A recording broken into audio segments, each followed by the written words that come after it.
Welcome to the deep dive. Mm. You look at a car's speedometer and you're going 60 miles per hour, or, well, you aren't. It's clean, binary, and honestly kind of comforting. Right, it's simple. Exactly. Mhm. But the second you step into large-scale systems, like corporations, governments, social networks, that dashboard gets incredibly murky. And today, we're diving into why that happens. Because our modern world just isn't a simple machine. I mean, think of society as running on this massive, highly complex operating system, what our sources actually call the ASM Civilization OS. Right. And like any software system, it has to process glitches.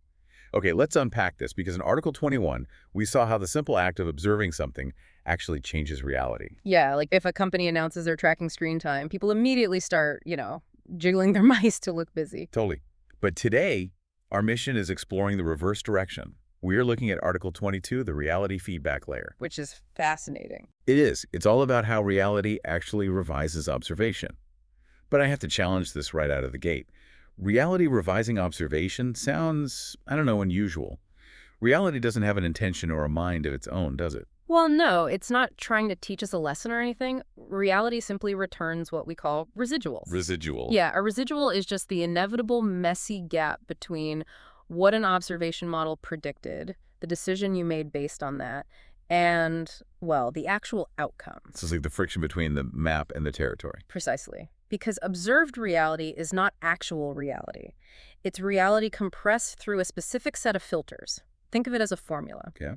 Reality is filtered by the sensors you use, the frames you draw around a problem, the timescales you measure, and the thresholds you set. Wait, can you give me an example of that? Sure. So a frame might be a company choosing to only look at quarterly profits, completely ignoring long-term environmental impact.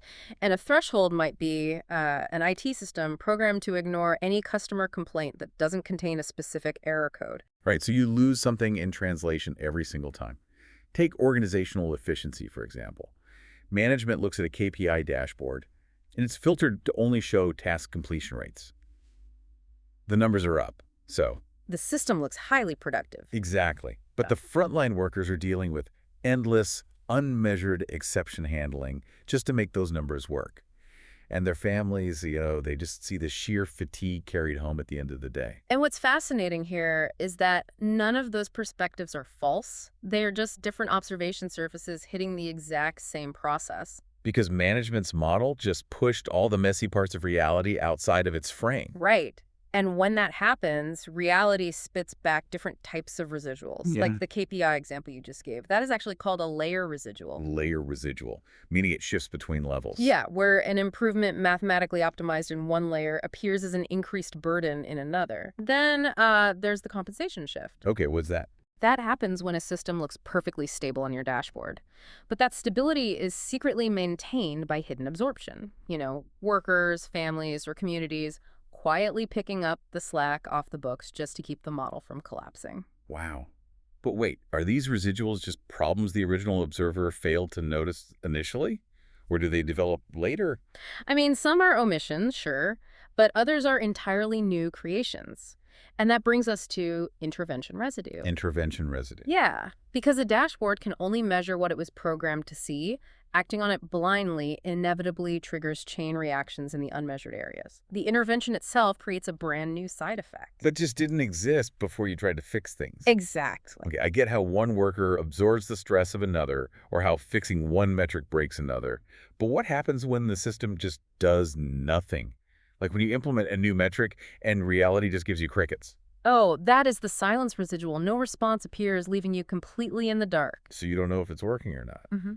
Right. You can't distinguish between success, failure, agreement, or just a delayed reaction. But wait, if our systems are constantly generating these residuals, these gaps and silences, doesn't the observation model become completely unstable?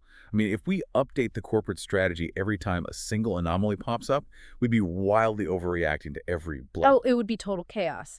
That is exactly why a functional system needs an intermediate process. Not every residual should force a model update. So there's a filter for the feedback? Yes. A healthy system detects the difference and then classifies it. It asks, does this anomaly repeat? Does it persist over time? Does it appear across multiple locations? Yeah, I see. And only after passing those filters does the system actually decide if the observation conditions themselves need a revision, which honestly brings us to the central thesis of this entire feedback layer. Lay it on me.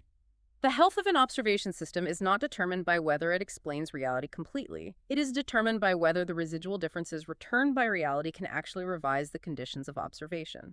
So, what does this all mean for you? When you look at your own spreadsheets, your organizational KPIs, or even your personal life goals, how are you handling the friction?